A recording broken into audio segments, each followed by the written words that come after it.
जय हिंद साथियों, स्वागत है आप सभी का एजुकेशन केयर 6 में। रुक करते हैं बिहार की तरफ। दोस्तों, बिहार विधानसभा परिषद की तरफ से यहाँ पर एक और नई वैकेंसी ऐड कर दी गई है।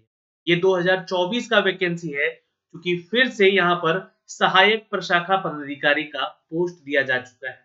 एएसओ का पोस्ट है, स्टेनोग्राफर का पोस्ट है और डेटा एंट्री ऑपरेटर का भी पोस्ट है। वैकेंसीज तो काफी कम है, लेकिन हाँ, अगर आप योग्य अभ्यर्थी हैं, चाहते हैं आवेदन करना, तो इस वीडियो को कंप्लीट देखिएगा और शेयर कर दीजिएगा। एलिजिबिलिटी के बारे में बात करेंगे, एज लिमिटेशन की बात करेंगे, सैलरी के बारे में बात करेंगे और यहाँ पर जो है कौन कौन से छात्र इसको आवेदन करेंगे, उनकी चर्चा भी होगी।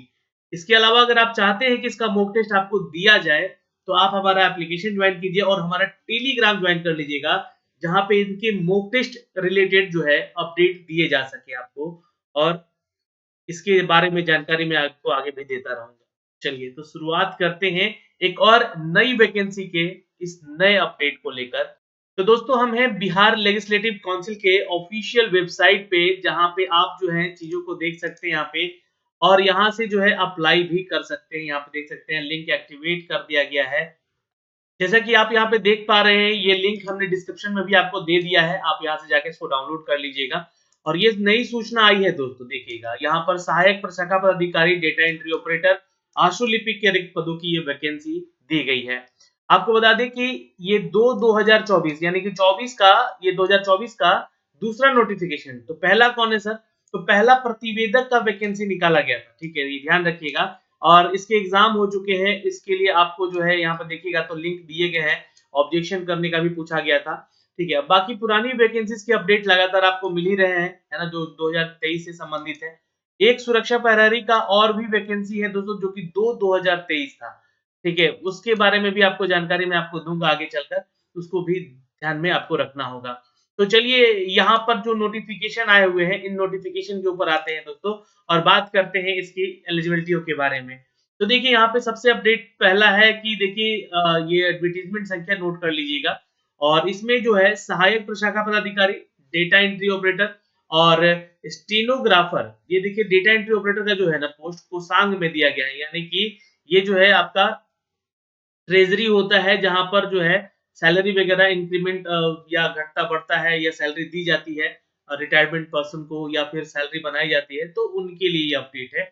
उन्हीं के क्षेत्र में, उन्हीं के ऑफिस में आपको ये डेटा एंट्री ऑपरेटर का काम करना है। स्टेनोग्राफर का यहाँ पर जॉब है। और देखिए, अगर मैं बात कहूँ यहाँ पे आपको ना, तो ये बहुत ही इंपॉर्टेंट पोस्ट है, सहायक प्रशाखा पदाधिकारी, अधिकारियों वाला जॉब है। बिल्कुल, अगर आप इस जॉब में आते हैं तो आपको पटना जो है खासकर आपको क्षेत्र मिलता है। और यहाँ पे बता दें कि डेटा एंट्री ऑपरेटर में अगर आप जाते हैं, तो ये जो है पोस्ट थोड़ा-सा इनकम वाला सोर्स कह सकते हैं यहाँ पे, कि आपको हो सकता है अच्छा खासा, ये यहाँ पे ये पोस्ट है। दूसरी चीज़ है, यहाँ पे स्टेनोग्राफर का पोस्ट है, जहाँ पे आप आशुलिपि के ऊपर आप जाके वर्क करते हैं। तो इसके लिए थोड़ा-सा अलग से एलिजिबिलिटी आपके पास टाइपिंग का होना चाहिए, इसमें भी टाइपिंग माँगा जाएगा। सारी जानकारी देंगे इस वीडियो में। फॉर्म कब से भरना है, तो ध्यान दे दीजिएगा, यहाँ पर 12 तारीख से लेकर जो है आप फॉर्म भरना शुरू करेंगे, यानी कि 12 मार्च से परीक्षा का भुगतान जो होगा 12 मार्च से भी होगा शुल्क का। और यहाँ पे जो है अंतिम तिथि होगी 2 अप्रैल फॉर्म भरने की, ठीक है। तो इस बात की जानकारी यहाँ पे दी गई है। परीक्षा शुल्क भुगतान करने का अंतिम तिथि भी 2 अप्रैल रखा गया है 12 बजे तक। तो ये जानकारी यहाँ से आपको देखनी है। ये इस ऑफिशियल वेबसाइट का लिंक है, देखिए मैंने यहाँ पे जो ओपन किया हुआ था, ये लिंक के जरिए जो है आप जाके यहाँ पे आवेदन करेंगे। कोई भी अगर आप समस्या में फँसते हैं, तो ये आपका हेल्पलाइन नंबर दिया गया है। यहाँ पे सोमवार से शनिवार के बीच में आपको ये फ़ोन करके आप अपनी जानकारी ले सकते हैं, या फिर इस ईमेल आईडी पे आप अपना मेल भी कर सकते हैं। आइए, आगे बढ़ते हैं, और आगे जो है यही सारा अपडेट यहाँ पे दिया गया है। आइए, पदों की संख्या के ऊपर चर्चा करेंगे, और उससे पहले थोड़ा-सा मैं इसकी एलिजिबिलिटी पे चर्चा कर लेता हूँ।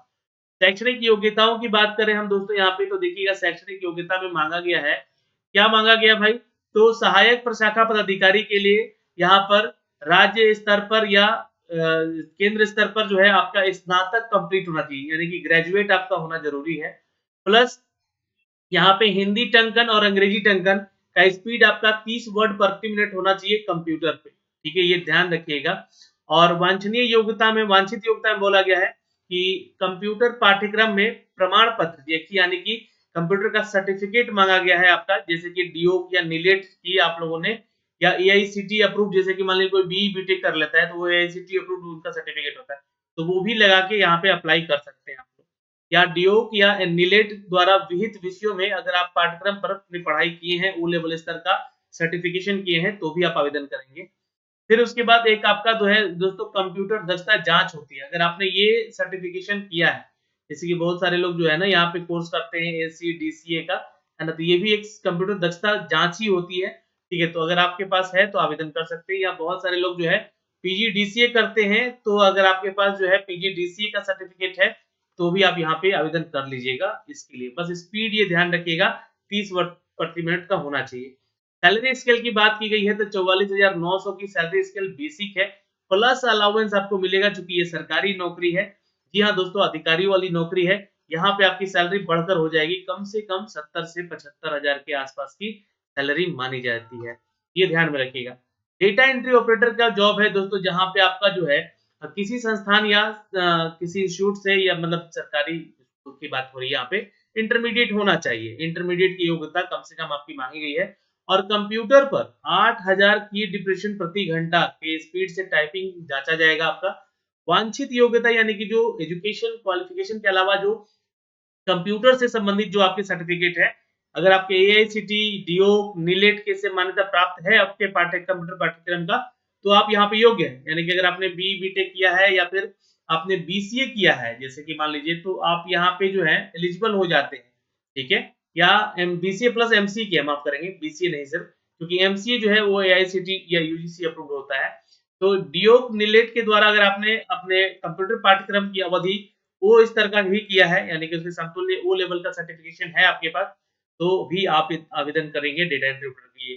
कंप्यूटर दक्षता जांच अगर आपके पास है तो आप यहाँ पे आवेदन कर सकते हैं।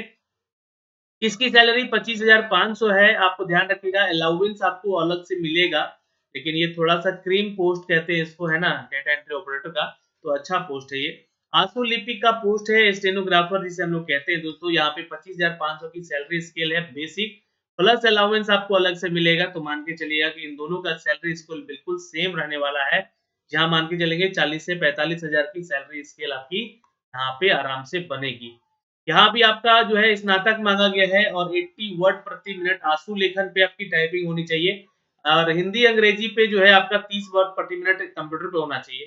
कंप्यूटर पाठ्यक्रम में आपका एआईसीटी या डीओ नीलेट के द्वारा मान्यता प्राप्त होना चाहिए, और या तो आपने सर्टिफिकेशन किया है ओ लेवल का, तो या फिर कंप्यूटर दक्षता जांच आपकी हुई है, तो आप यहाँ पे योग्य अभ्यर्थी है यहाँ पे। तो ये सारी चीजें हो गई क्वालिफिकेशंस को लेकर यहाँ पे दोस्तों, शैक्षणिक योग्यताओं को लेकर। अब आइए पदों की संख्याओं के ऊपर हम लोग थोड़ा चर्चा कर लें। देखिए पद यहाँ पे बहुत कम है, सहायक प्रशाखा पदाधिकारी का पोस्ट है, कुछ बैकलॉग जो वैकेंसीज बची हुई थी, क्योंकि फिर से ये बहाली आई है, तो कुल मिला के 19 पदों की वैकेंसी है दोस्तों यहाँ पे, है ना? जहाँ पे आपके अदर स्टेट से आप आते हैं, तो ये जनरल कैटेगरी के लिए सीटों पे फाइट करेंगे, 4 सीटों पे। डेटा एंट्री ऑपरेटर के लिए आप आते हैं यहाँ पे, तो ध्यान रखिएगा मात्र यहाँ पर एक पोस्ट दिया गया है, और बैकलॉग की वैकेंसीज को देखा जाए तो 4 पोस्ट जोड़ा गया है, यानी कि कुल देखिएगा तो 5 सीट है यहाँ पे डेटा एंट्री डीओ के लिए, 19 सीट है यहाँ पर इसके लिए, और अगर आप यहाँ पे नीचे आंसू लिपि के लिए आइएगा तो यहाँ पे टोटल सीट 2 बचाया गया है, 7 और 19 जोड़ लीजिएगा, तो यही आपका जो है 26 सीट टोटल यहाँ पे कंप्लीट दिया गया है, जिसकी वैकेंसी ये निकाली गई है। इसकी योग्यताएं, सैलरी वगैरह हमने आपको बताया है। आरक्षण का लाभ बिल्कुल यहाँ बिहार के छात्रों को ही मिलेगा सिर्फ, ध्यान रखिएगा। आपको यहाँ पे अपना जो है सारा सर्टिफिकेट जो है 12 मार्च से पहले तैयार कर लेना है। अगर आप ओबीसी से आते हैं तो आपको एनसीएल तैयार कर लेना है। अगर आप एससी एसटी से आते हैं तो जाति प्रमाण पत्र आपको बनवाना है। अगर आप ईडब्ल्यूएस से आते हैं तो आपको यहाँ पे ईडब्ल्यूएस सर्टिफिकेट बनवाना है। इस बात का ध्यान रखिएगा, आपको इसका बेनिफिट मिल सकता है। अदर स्टेट के छात्र जनरल से आवेदन करें। ये सारे वो डॉक्यूमेंट्स के लिस्ट दिए गए हैं जो कि आपको चाहिए फॉर्म भरते समय भी। एज लिमिटेशन की बात की गई है, तो देखिए सहायक प्रशाखा पदाधिकारी, क्योंकि ये अधिकारी वाला जॉब है, तो 21 साल तक जो है आप यहाँ पे मिनिमम आप हैं तो आवेदन कीजिए। 18 साल जो है डेटा एंट्री ऑपरेटर का मिनिमम क्वालिफिकेशन है एज के लिए, और 21 साल है आपका आंसू लिपि के लिए। फिर अधिकतम उम्र सीमा की बात करें तो 37 साल है, और महिला है तो आप 40 साल तक, और अनुसूचित जाति जनजाति है तो 42 साल तक महिला पुरुष दोनों आवेदन करेंगे। उम्र सीमा में कम आयु होनी चाहिए, ध्यान रखिएगा। मैट्रिकुलेशन जो है आपका समतुल्य प्रमाण पत्र जरूर देना है आपको डेट ऑफ बर्थ को लेकर, इसी से आपका जांच होगा कि आपका एज कितना हो रहा है। ठीक है। यहाँ पे ये सारी जानकारी हो गई। और परीक्षा की पद्धति यानी कि सिलेक्शन प्रोसीजर क्या है, तो यहाँ समझिएगा। आपको जो है प्रशाखा पदाधिकारी के पदों के लिए यहाँ पे 3 चरणों में जांच होगी, परीक्षा होगी आपकी। पहला आपका पीटी एग्जाम होगा जो कि ओएमआर बेस होगा। फिर हिंदी और अंग्रेजी पे टाइपिंग होगा जो कि कंप्यूटर पे टाइप होगा। और इसमें एमएस और वर्ड प्रोसेसिंग का भी जांच होगा आपका। और तीसरा होगा मेंस एग्जाम, अगर आप इन दोनों परीक्षाओं को पास कर लेते हैं। वहीं पे अगर हम बात करें दोस्तों, यह ओएमआर जो बेस्ड एग्जाम है वस्तुनिष्ठ होगा, बहुवैकल्पिक प्रश्न पूछे जाएंगे जिसमें कि अभ्यर्थियों को हिंदी और अंग्रेजी दोनों भाषा में आपसे क्वेश्चन पूछे जाएंगे। और एमएस वर्ड प्रोसेसिंग से संबंधित जांच भी आपकी ली जाएगी। 50 अंकों का हिंदी टंकन जांच होगा, 30 वर्ड प्रति मिनट आपका टाइपिंग स्पीड चेक किया जाएगा। 50 अंकों का अंग्रेजी टाइपिंग होगा। और यहाँ पर जो है 30 वर्ड प्रति मिनट है ना, ये जांच की जाएगी आपकी टाइपिंग को लेकर। तो ये जानकारी है, यहाँ पे 10-10 मिनट आपको दोनों के लिए समय दिया जाएगा। और 1.5 गुना यानी 1.5% जो है आपकी गलतियों को छूट भी दिया जाएगा, जितना आपसे टाइप करवाया जाएगा। सहायक प्रशाखा पदाधिकारी के पदों पर 50 अंकों की हिंदी और 50 अंकों की अंग्रेजी, कुल मिला के 100 अंकों की 1 घंटे की एमएस वर्ड प्रोसेसिंग की जांच होगी जो कि कंप्यूटर आधारित ही होगी। और एमएस वर्ड प्रोसेसिंग की जांच करने के बाद आपका 30% उसमें आता है, यानी कि जो एमएस वर्ड प्रोसेसिंग का आपका एग्जाम है वो क्वालिफाइंग है, 30% लेकर आना है, पास हो जाइएगा। हिंदी और अंग्रेजी टंकन जांच भी आप देखिएगा तो इसमें भी वर्ड प्रोसेसिंग की परीक्षा के माध्यम से परीक्षा के चयन हेतु मुख्य परीक्षा हेतु किया जाएगा। जब आपका सिलेक्शन हो जाएगा पीटी में तो मेंस में भी आपका ये जांच होगा। मेधा सूची जो होगा आपका तैयार किया जाएगा दोस्तों, जी हाँ, मुख्य परीक्षा में प्राप्तांक अंकों के अनुसार मेधा सूची तैयार की जाएगी। और किसी भी चरण में असफल घोषित होते हैं तो आपको असफल घोषित कर दिया जाएगा, योग्य नहीं होंगे। अब डेटा एंट्री ऑपरेटर का सिलेक्शन प्रोसीजर क्या है, तो ये 2 चरणों में होगा, ठीक है। यहाँ पे पीटी एग्जाम होगा ओएमआर शीट पे, और आपका हिंदी अंग्रेजी टंकन जांच होगा जो कि कंप्यूटर आधारित ही किया जाएगा। और सबसे पहले तो आपका जो है आपका पीटी एग्जाम होगा, ये भी कंप्यूटर पर सीबीटी टेस्ट होगा। वर्ड प्रोसेसिंग के क्वेश्चन भी पूछे जाएंगे एमएस वर्ड प्रोसेसिंग के। फिर 50 अंकों का हिंदी टंकन जांच होगा जो कि 30 वर्ड प्रति मिनट आपको जांचा जाएगा। 50 अंकों का अंग्रेजी टंकन जांच होगा जो कि 30 वर्ड प्रति मिनट जो है आपका जांच होगा। और यहाँ पे जो है ये 10-10 मिनट आपको समय दोनों के लिए दिया जाएगा। 1.5% की गलती यहाँ पे माफ है, उसके अलावा अधिक होता है तो आप डिस्क्वालीफाई हो जाएंगे। डेटा एंट्री ऑपरेटर में सीधी भर्ती के लिए 50 अंकों का हिंदी, 50 अंकों का अंग्रेजी में, 100 अंकों का ये पूरा परीक्षा होगा। इसमें एमएस वर्ड प्रोसेसिंग जो कि कंप्यूटर आधारित जांच होगी उसकी। और एमएस वर्ड प्रोसेसिंग की जांच के बाद यहाँ पे जो है 30% जो है आपका यहाँ भी क्वालिफाइंग में रखा गया है एमएस वाला जो वर्ड प्रोसेसिंग। लेकिन बाकी जो है यहाँ पे ध्यान रखिएगा, किसी भी तीनों स्टेप में किसी में फेल होते हैं तो असफल घोषित कर दिए जाएंगे। मेधा सूची जो है आपका हिंदी टंकन जांच एमएस वर्ड प्रोसेसिंग की जांच के प्राप्तांक अंकों के आधार पर इस पर लिया जाएगा।